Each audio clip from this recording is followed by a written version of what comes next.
السلام علیکم ورحمۃ اللہ وبرکاتہ۔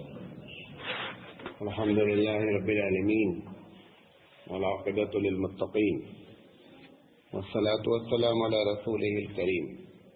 محترم حضرات، ہم یکساں سول کوڈ اور مسلم پسند لا پر آپ سے لگاتار بات کر رہے ہیں۔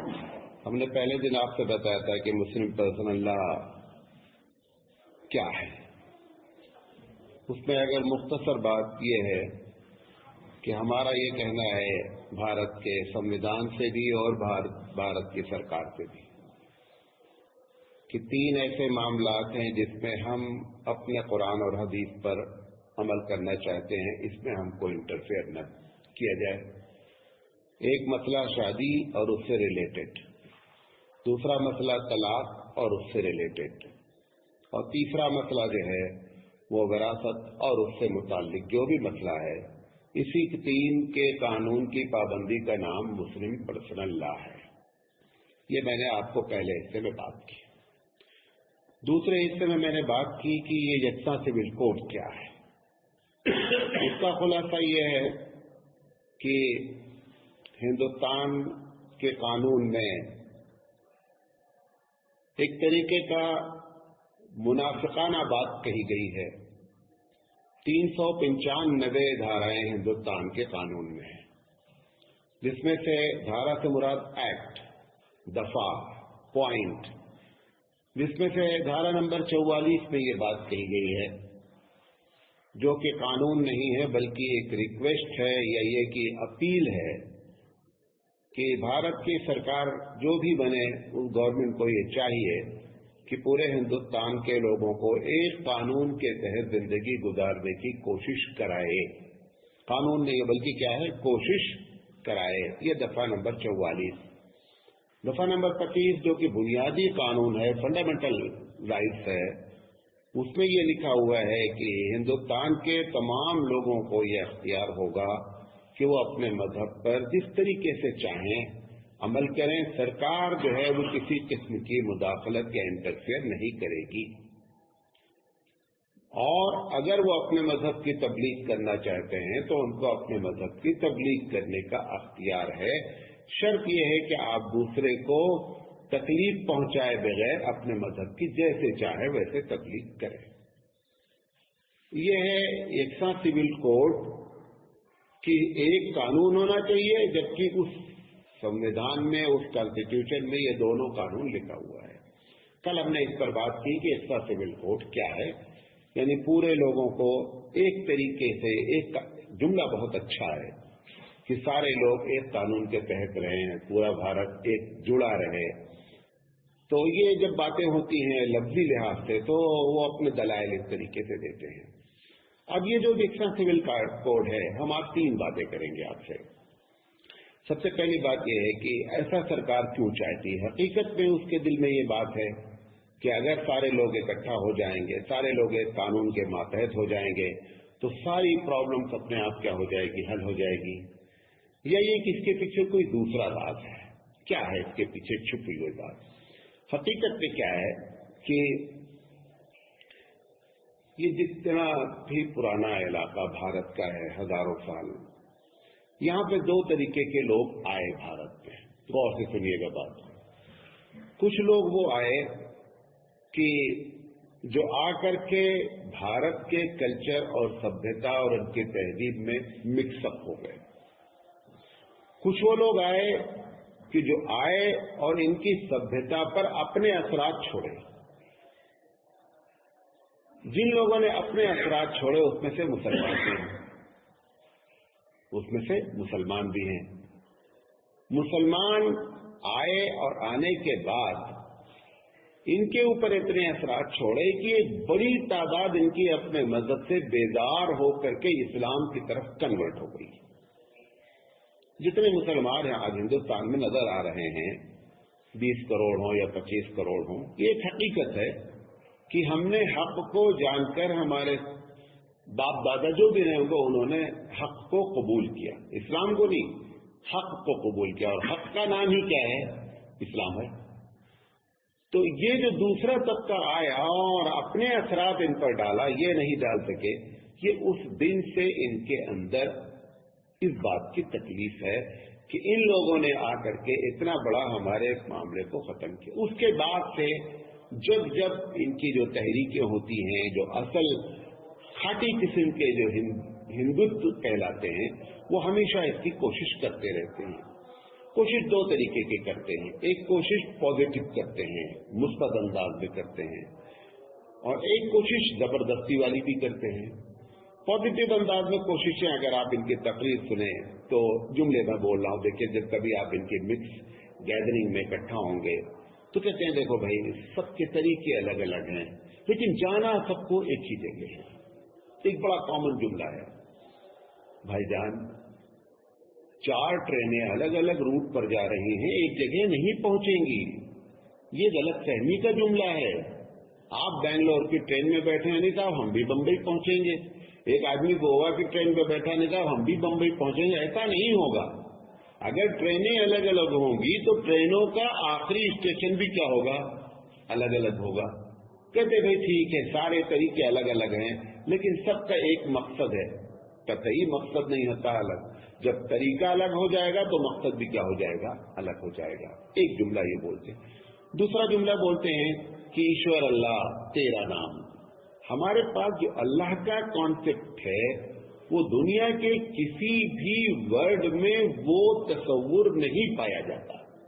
مثال کے طور پر ہم کہتے ہیں کہ اللہ کا مطلب یہ ہے کہ اس کا کوئی ساتھی نہیں، اس کی کوئی اولاد نہیں، اس کے کام میں کوئی کوآپریشن کرنے والا نہیں اور نہ کوآپریشن کی ضرورت ہے۔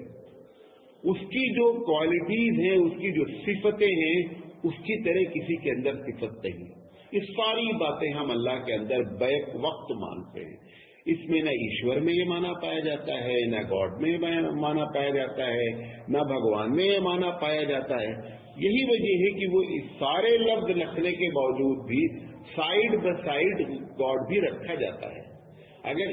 اگر کرسچن گاڈ کہتے ہیں تو عیسیٰ کو بیٹا ماننے پر مجبور ہیں، یہ ایشور کہتے ہیں تو پھر لکشمی دیوی الگ سے ہوتی ہے جو لکشمی، ہمارے یہاں ایک ہی ہے جو سب کچھ کرتا ہے، اور اگر نہیں کرتا ہے اس کے اندر کمزوری ہے نہ کرنے کی تو ہم اس کو اللہ ماننے کے لیے تیار نہیں ہیں۔ ہم اسی کو اللہ مانتے ہیں جو فری فرام ویکنیس ہے، ہر طرح کی کمزوری سے کیا ہے لگے۔ اب انہوں نے یہ کانسیپٹ دینا چاہا کہ ایشور اللہ ایک ہی ہے، ایک دم ایک نہیں ہے۔ پھر تیسری، یہ سب پازیٹیو انداز میں باتیں ہوئی کہ صاحب سارے ہندوستانی جو ہیں وہ اصل ہندوستانی ہیں، بعد میں سب کچھ ہے، نہیں، ہم سب سے پہلے مسلمان ہیں، ہم بعد میں ہندوستانی ہیں۔ ہم لفظ بعد استعمال کرنے کے بجائے ایک دوسرے انداز سے بات کرتے ہیں۔ نیشنلٹی کے لحاظ سے ہم سب سے پہلے ہندوستانی ہیں اور مذہب کے لحاظ سے ہم سب سے پہلے مسلمان ہیں۔ یہ ہم سے ایسے پوچھا جاتا ہے سوال، اچھا آپ بتائیے کہ آپ پہلے مسلمان ہیں یا پہلے ہندوستانی؟ آپ الگ الگ سوال کر رہے ہیں، ان دو سوال کو جان بوجھ کر کنفیوز کرنے کے لیے مکس کیا جا رہا ہے۔ آپ ایسا پوچھیں کہ آپ مذہب کے لحاظ سے سب سے پہلے کیا ہیں تو ہم بتائیں گے مسلمان ہیں۔ آپ بولیں آپ نیشنلٹی کے لحاظ سے سب سے پہلے کیا ہیں، ہم بتائیں گے کہ ہم انڈین ہیں۔ جیسے مثال دیتا ہوں آپ کو، آپ سے پوچھا جائے کہ آپ کی 2 آنکھیں ہیں، آپ کس کو سب سے زیادہ چاہتے ہیں؟ اب سوال ہے آپ کے لیے کہ آپ داہنی کو زیادہ چاہتے ہیں یا بائیں کو زیادہ چاہتے ہیں، آپ کیسے جواب دے پائیں گے؟ سب داہنی بھی آپ کی ضرورت ہے اور بائیں بھی آپ کی ضرورت ہے، تو آپ یہ جو سوال کر رہے ہیں نا یہ بیسک سوال غلط ہے۔ بات میں سمجھا پا رہا ہوں اپنی؟ تو یہ اس طریقے سے ہمارے یہاں کے جب لوگ آئے باہر کے تو وہ اپنی شناخت، انہوں نے اپنی آئیڈینٹیفیکیشن ہندوستان میں کیا کر دیا، برقرار رکھا۔ اس کی وجہ سے یہ ساری مخالفت کی وجہ ہے کہ یہ آئیڈینٹیفیکیشن ختم ہونا چاہیے۔ اب ختم ہونے میں آپ بات دیکھیں کہ فوجداری جتنے بھی قانون ہیں، یعنی سزاؤں کے جتنے بھی قانون ہیں، تجارت کے سارے آلریڈی ہم ان کو فالو کر رہے ہیں۔ ایسا نہیں ہے کہ چور کی سزا اگر مسلمان چوری کرے تو ایک سزا ہو اور ہندو چوری کرے یا کرسچن چوری کرے تو ایک سزا ہو۔ بھارت کا سنویدھان ہے، ہم اس کو ایکسپٹ کر رہے ہیں۔ کیوں؟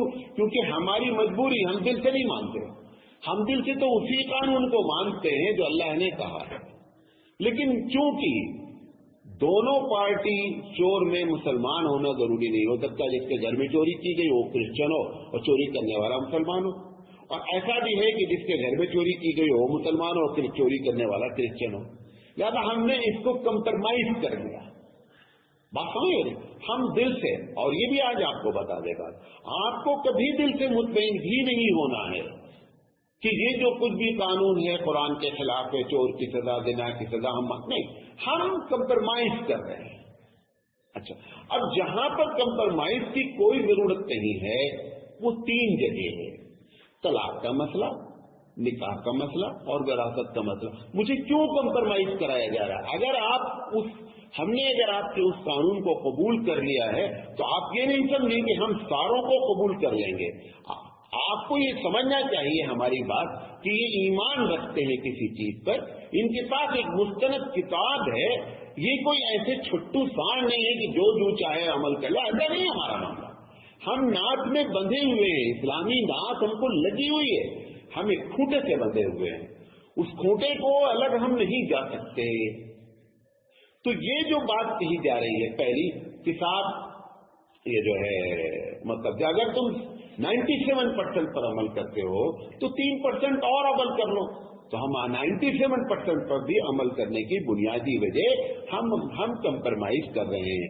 جہاں پر اسلامی ملک ہو جاتا ہے، جہاں پر مسلم ملک ہو جاتا ہے، وہاں پر ہم کمپرمائز نہیں کرتے ہیں۔ وہاں پر ہم پھر کیا کرتے ہیں؟ اللہ اور اس کے رسول کے قانون کو کیا کرتے ہیں؟ اپنی زندگی میں نافذ کرتے ہیں، بھلے تم کو اچھا لگ رہا ہو یا نہیں اچھا لگ رہا ہو۔ کیوں؟ آپ بولیں گے کہ جب نہیں اچھا لگ رہا تو بدل دینا۔ سوال یہ ہے کہ اچھا لگنے کا کون سا دماغ ایسا ہے جس کو مانا جائے کہ ان کو اچھا لگے تو اچھا ہے؟ نہیں سمجھے بات؟